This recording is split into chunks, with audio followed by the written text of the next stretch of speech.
Bismillah, alhamdulillah, wassalatu wassalam ala rasulillah, nabiyyina Muhammad wa ala alihi wa sahbihi ajma'in, wa man tamassaka bi sunnatihi ila yawmiddin. Thumma amma ba'd. Alhamdulillah ala ni'matil islami was sunnah. All praise and thanks belong to Allah for guiding us to Islam and for guiding us to the sunnah. We continue going over the tremendous letter that Imam Ibn Qayyim wrote to one of his brothers. And we are still looking and extracting from the opening dua and introduction, actually, from Imam Ibn Qayyim. Let us recap, inshallah ta'ala. Imam Ibn Qayyim, he started by saying, Allahu al-mas'ul al-marju' al-ijabah and yuhsina ila al-akh ala al-din fi al-dunya wal-akhirah wa yanfa'a bihi wa yaj'alahu mubarakan aynama kan.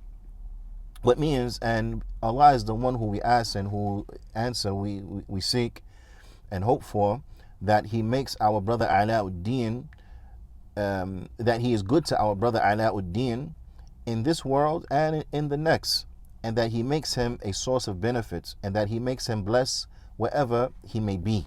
Now, there is a lot of fruit that are contained inside of this dua, a lot of benefits in this dua. So let us look. The Fadilat al-Shaykh, Shaykh Sulaiman al-Ruhaili, حفظه ta'ala, he mentions, he says, ثم هذا الدعاء مع ما فيه من رفق ورفع الهمة فيه براعة الاستهلال من ابن قيم رحمه الله تعالى، حيث ربط دعاءه له بأن يجعله مباركا أينما كان. بأول الأمر ينصحه به وهو أن يحرص على أن يكون مباركا نافعا. He says, and in this dua, on top of what it has in it from gentleness and from an encouragement for Alauddin, yani encouragement for him to increase his enthusiasm and his resolve, right? It also has in it an introduction. It's introductory because it points to what is intended and connected to that which will come after it.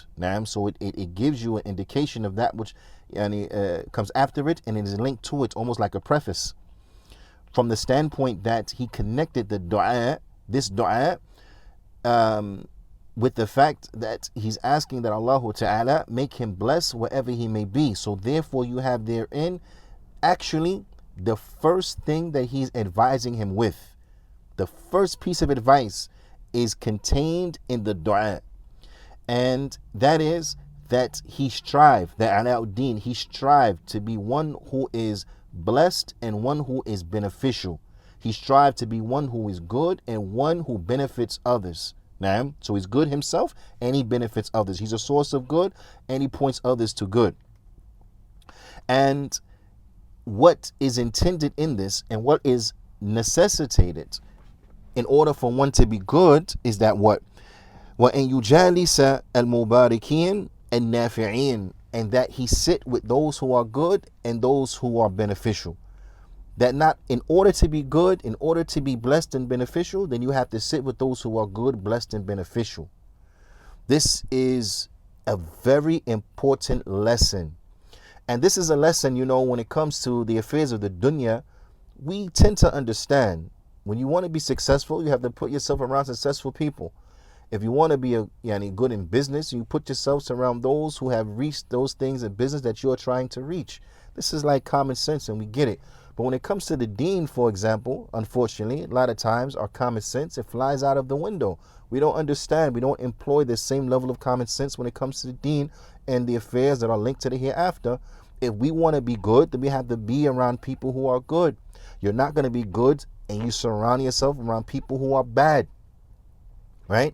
And how unfortunate is that individuals who have the slightest inkling of what is good will make so many excuses to be around people who are bad. Now, sometimes it's because they are naive and because they are unaware and because they are ignorant, and sometimes it is because maybe a little this, that, and some more, but they have some wickedness, some evil inside of themselves.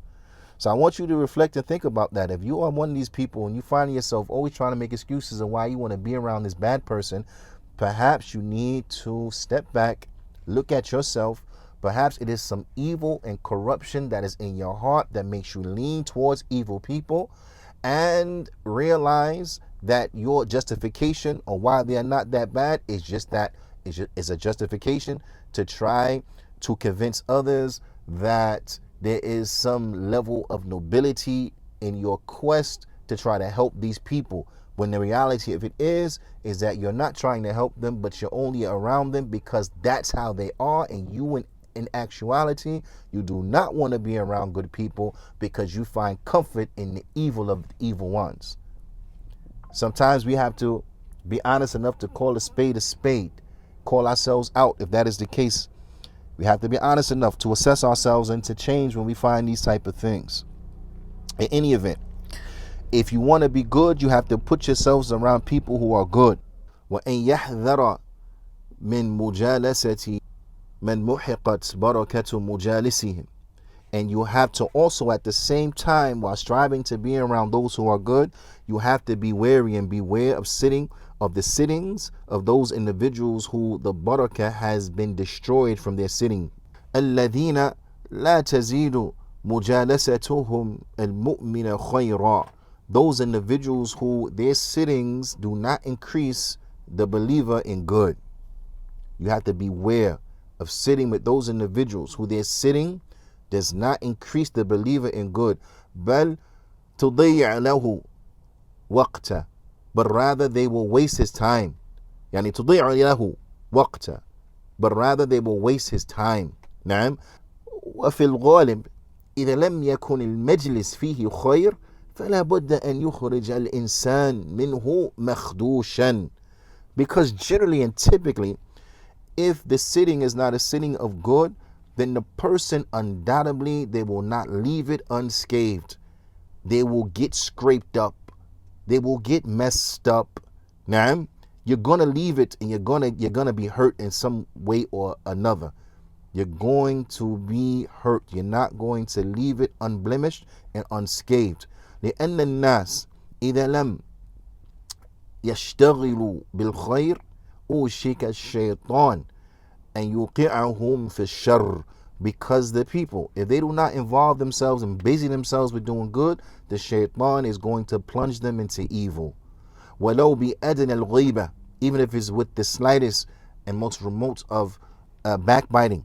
ولو بأدنى الكلمة ينالون بها إثما, or if it is from the slightest word that will bring harm to them, because now they will incur sin because of this word being uttered inside of the sitting. So if people are not involving themselves in good, then undoubtedly they're going to involve themselves in evil and bring about evil, and mention some things that shouldn't be mentioned, mention some things that are not appropriate, mention some things that are sinful, and now everyone in that sitting is going to share that sin.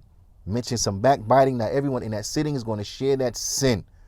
Now, this is the case. If they're not doing that which is good, then they're going to be plunging to that which is bad. So we have to be wary. If you want to be good, you have to be with those who are good and avoid those who are bad. If you want to be beneficial, you have to be around those who are beneficial and avoid those who they are not beneficial.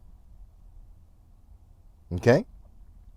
So if this is the case when it comes to people who they just not good, they're not being beneficial, they're talking about things that are easily identifiable as being bad and not beneficial.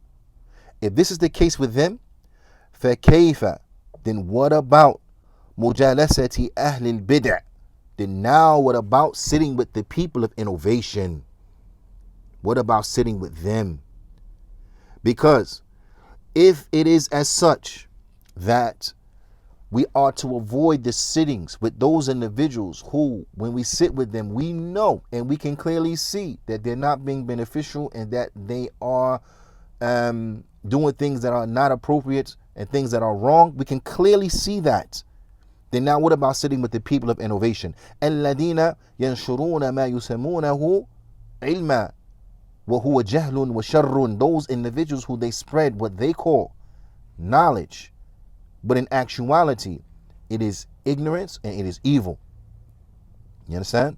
The people of innovation, they will present and they will package ignorance and evil as if it is something that is good, that is knowledge and wholesome and good.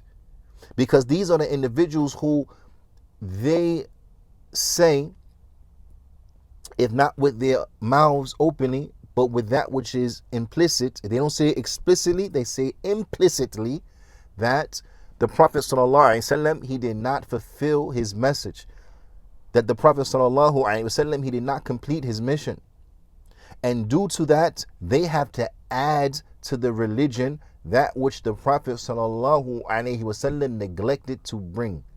Do you see how evil that is? Do you see how horrible and heinous that is?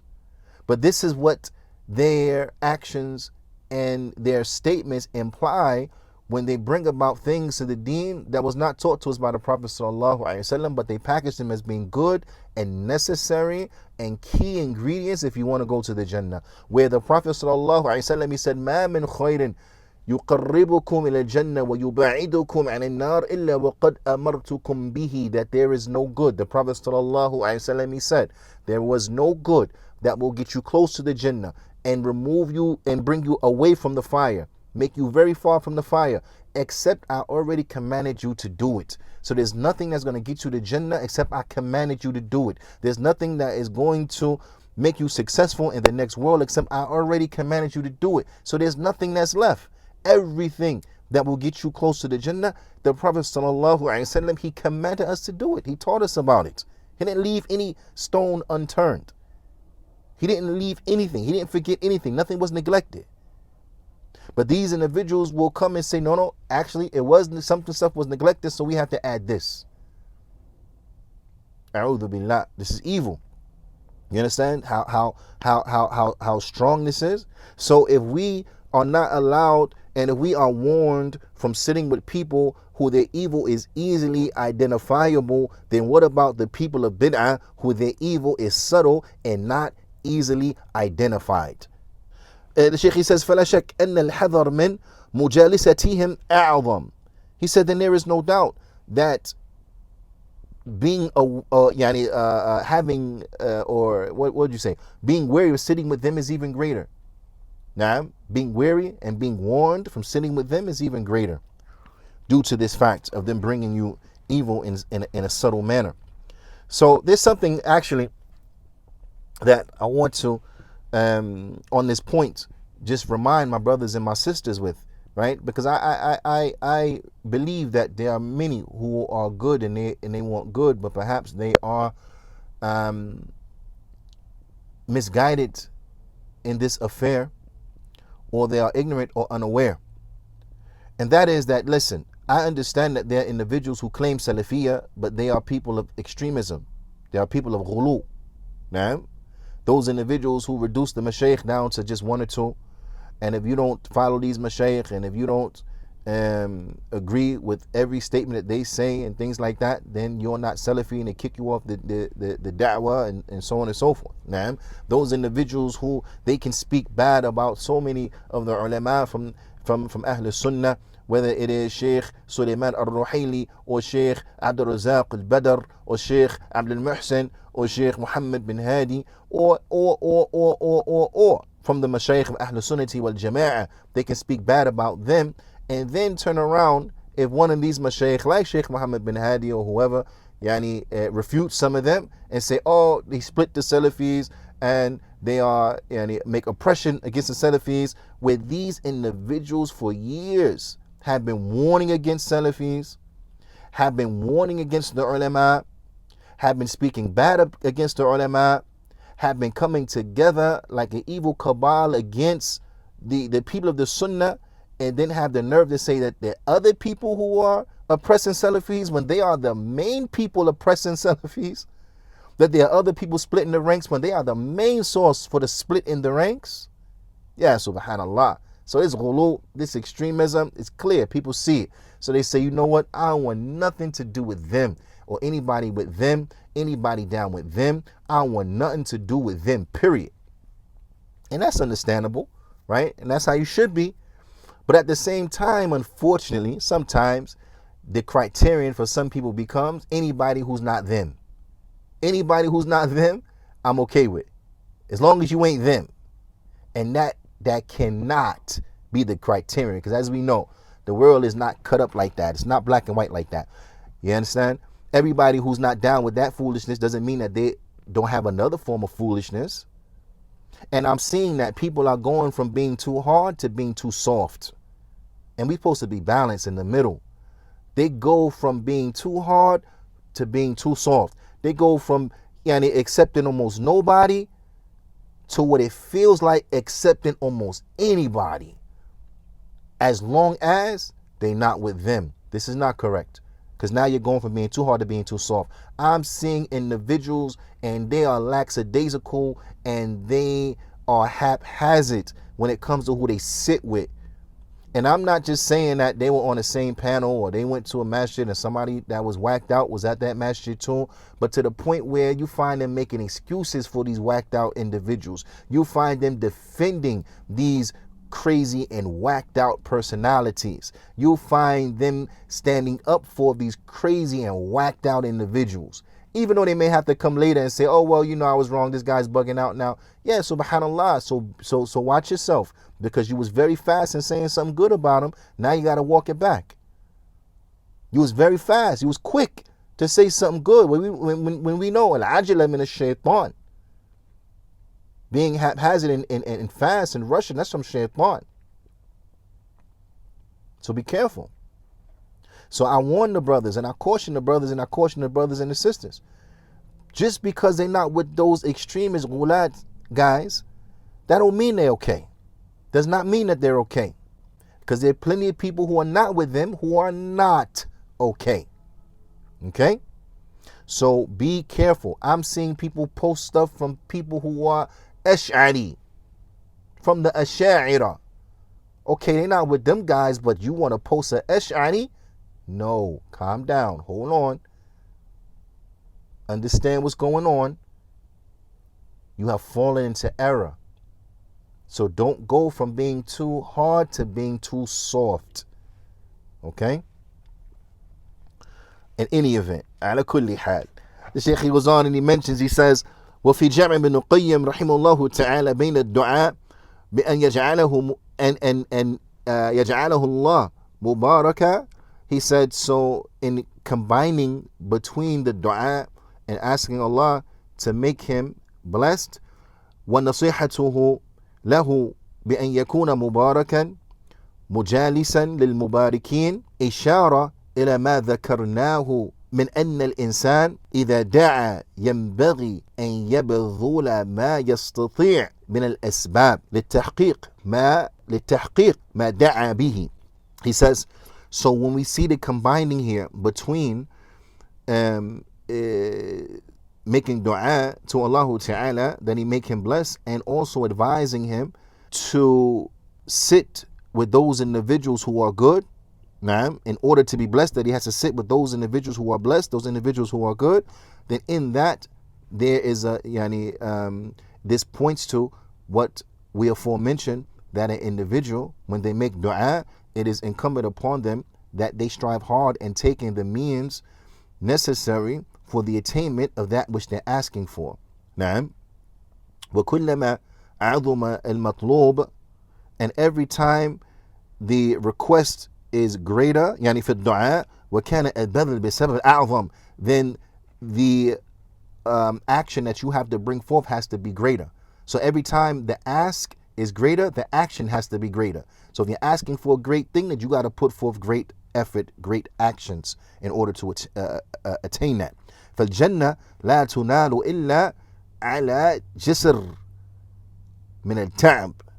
Because, and I want you to really understand this, because Jannah will not be reached except across a bridge of difficulty and exhaustion.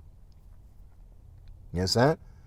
You're not gonna reach the Jannah except with difficulty and exhaustion. Listen, if you want to be a millionaire, are you going to be able to be a millionaire sitting back, relaxing?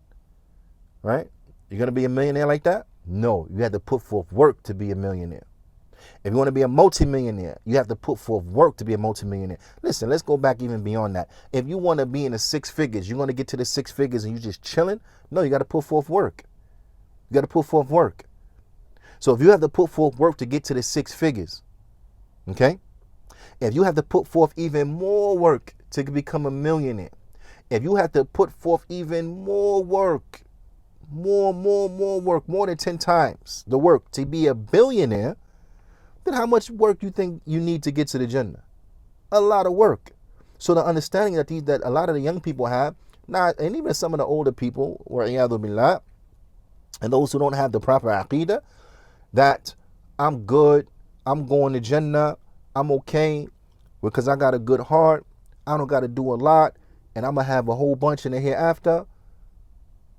Does it sound right? Does it sound like common sense? If you got to work to get something in the dunya that's temporary, you think you don't have to work to get that which is unimaginably better and lasts forever? You have to work for dunya, but you do not have to work for the Jannah? That is extremely absurd. Extremely absurd. We have to put forth that work. If you want to go to the Jannah, if your ask is to go to the Jannah, then your actions got to match that. So you got to be working very hard. وَلَا تُنَالُ بِالْأَمَانِ, because Jannah is not reached by just by irrational wants. Jannah is not reached just because you want it so bad. No, you have to put forth effort. Jannah is not reached by irrational wants and unrealistic hopes. بل لابد من البذل والجهد العظيم العظيم. But you have to put forth effort. وجهد عظيم, and you have to put forth a great effort. للوصول إلى فضل الله عز وجل وهو الجنة. You have to work hard. You have to work hard to strive to reach and attain that which is Allah's bounty. And that is what? The Jannah. Naam. You have to work hard if you want to go to the Jannah. Naam. ولذلك جاء عن الربيع الأسلمي, and for this, in light of this, right, or in this topic, right, you could say, that comes on Rabi'a al-Aslami. قال, he said, كنت أبيت مع رسول الله صلى الله عليه وسلم فأتيته بوضوئه وحاجته. He said, in Rabi'a, he mentioned, he said that I spent the night with the Prophet sallallahu alaihi wasallam. I stayed over with the Prophet sallallahu alaihi wasallam, and I brought him his water so he can make wudu and take care of what he needs to take care of, right? فقال لي, so the Prophet sallallahu alaihi wasallam, he said to him, "Sal, ask me whatever you want." فقلت, so he said, أسألك مرافقتك في الجنة. He said, so I asked him, I just want to be with you in Jannah. I asked that I could accompany you in Jannah, that I'm in Jannah along with you, right, where you're at in the Jannah. فقال, so the Prophet sallallahu alaihi wasallam, he said, أو غير ذلك, he said, okay, anything else? Any other requests? قلت, he said, هو ذاك. He said, nope, that's it. فقال النبي صلى الله عليه وسلم, so the Prophet صلى الله عليه وسلم, he said, فأعني على نفسك بكثرة السجود. He said, so help me against yourself. In other words, so I need you to help me help you, right? In other words, I need you to help yourself by making a lot of prostrations. By making a lot of prostrations. What does that mean? That means to pray a lot. Naam, and this hadith rawahu Muslim fi Sahih, and this hadith has been collected by Muslim. Naam, فإنه لما طلب من النبي صلى الله عليه وسلم أن يدعو له بأن يرافقه في الجنة. He said, so with this being the case, when he asked the Prophet صلى الله عليه وسلم to make dua that he will be with him in the Jannah, right? The Prophet ﷺ, he told him, then I need you to help me help you by what? You need to help yourself by making a lot of prostrations. If you want to be with me in the Jannah and on the level of Jannah I'm going to be on, then you have to help me help you by Prostrating a lot, meaning by you have to make a lot of salat. You have to pray a lot. نعم فابذل مع ما تستطيع من الأسباب. So you have to do everything that is in your capability of taking the means of attaining that, which is you have to make sure you are praying a lot. A lot. نعم فهذا الأمر العظيم, because this is a great affair. A great affair. Okay? وسنقرأه في كلام ابن القيم رحمه الله تعالى أعني ما نصح به, وهو الحرص على أن يكون الرجل أو المسلم مباركا مجالسا للمباركين.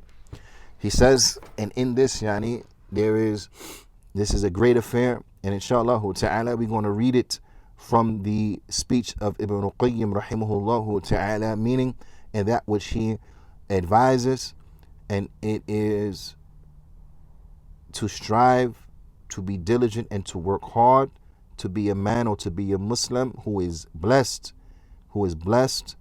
and who sits with those who are blessed, who is good, and they sit with those who are good. Na'am.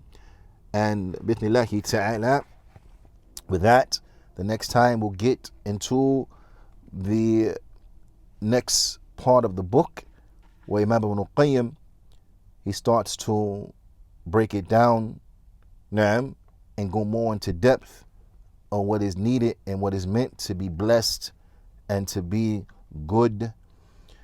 فنكتفي بهذا القدر، وصلى الله وسلم على نبينا محمد وعلى آله وصحبه أجمعين، وجزاكم الله خيرا.